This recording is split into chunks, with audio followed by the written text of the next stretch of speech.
Okay, we're picking back up now with Romans 3. And let's see where we left off here. Yeah.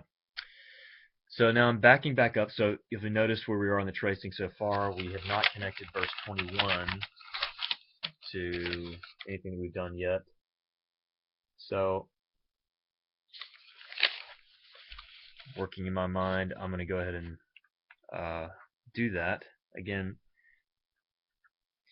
what you normally do is work through and find the most immediately closest propositions, but I believe that verse 21 is being explained by the rest of this 22 through 23. How, in other words, the righteousness of God has been manifested, but how? In what way? Um, you how is the righteousness of God apart from the law been manifested? Well, it's come in through faith for all who believe, because all have sinned, and all can believe in faith because all have sinned. So it's a pretty tight argument here, but I think he's explaining how the righteousness of God has been manifested apart from the law. So he's giving some flesh, some meat to that idea. Okay, let's look at 24 and 24a and b. That is an action manner. All are justified freely by His grace. How? Through the redemption which is in Christ Jesus. Really important idea. So the action again. All are justified by His grace through the redemption which is in Christ Jesus. Let's work a little bit down. 25a, b, and c. This is a little tricky, but in 25b and c, I think that 25c is grounding 25b. In other words, the idea here is that the righteousness of God is demonstrated, and then the key word in verse 25c is because. It's kind of a why. It's an explanation for why God's demonstrating His righteousness. And He's doing it because He passed over the sins previously committed. We'll come back to that idea, but it's a really important idea, but we'll come back to it in just a moment. Let's back up and link verse 25a to 25b and c. I'm going to call this an action purpose because of these magic words, in order that. Okay? So there you see 25a, 25b, and c. God set forth Jesus Christ as a mercy seat in His blood through faith. That's against a radical idea that a person would be the mercy seat. Right? Not a place, but a person would be the mercy seat in His own blood. Through faith. Really important idea. Through faith, so that, right, in order that His righteousness would be demonstrated. Why would God's righteousness need to be demonstrated? Because He passed over sins previously committed. In His this is what the argument of Hebrews is about. That God did not judge, that the sacrifices of blood and bulls and goats don't really propitiate for the sins of human beings. The sin is too great of a problem. We need a better priest, a greater mediator. We don't need temporary sacrifices, but an eternal one.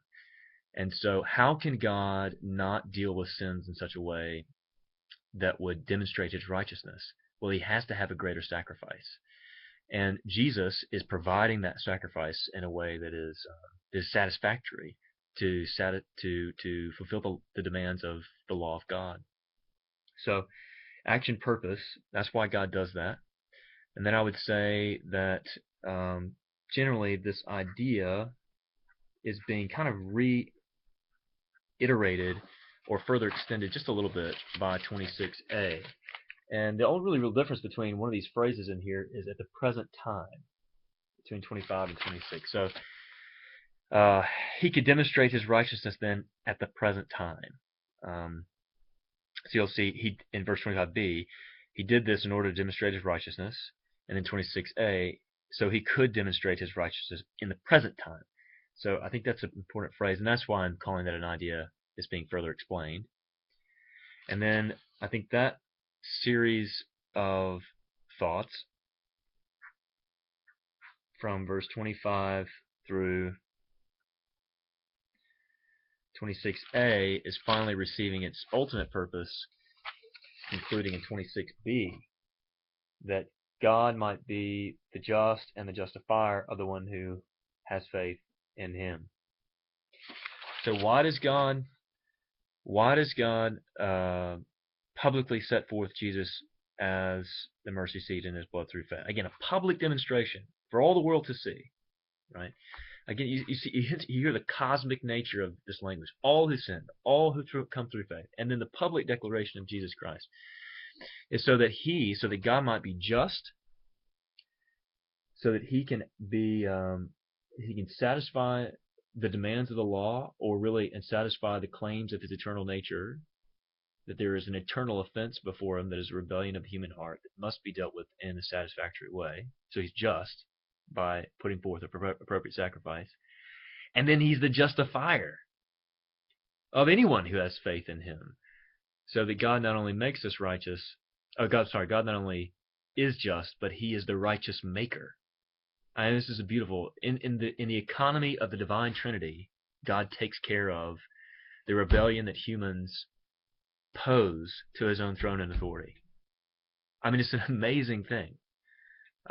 It's a divine. It's only a divine truth. I mean, it's beautiful. So we just keep moving. The action manner from verse 24 is then, I think, being linked up to 25 and 26 as another action manner. So all are justified freely by his grace through the redemption which is in Christ Jesus. How? Right? How is it happening? We're all justified freely by his grace through the redemption found in Jesus Christ, by the public execution of Christ for all who believe. I mean, it's an amazing concept. Okay, and then the final verse 21 through 23 is then linked up with verse 24 through 26. Kind of a long shot here, but I think that's right, by an idea explanation. So this is what the whole thing looks like. I'll take a picture of that and put it up on the website. But the notion is, again, that the righteousness of God is being manifested apart from the law. And what do you mean, Paul? How do you explain that? I think he explains it in verse 24 through 26, that the righteousness of God comes to us in that that Christ is maintaining God's righteousness and making those righteous who call on him in faith, apart from, or might even say, I mean, the beauty of this thing is beyond the written revelation of the law and the prophets, and that's what's mind blowing. It's similar to what the kind of thing that happens in the Gospels, and Jesus doesn't negate Mosaic law when he says, "You've heard it said, a man should not commit adultery." He further reveals the intent heart of God in the law. The idea is not just that you don't sleep with another man's wife. The idea is there's something greater that that God demands from those who will be his disciples, that we don't have lust in our heart. And so this is kind of the same idea.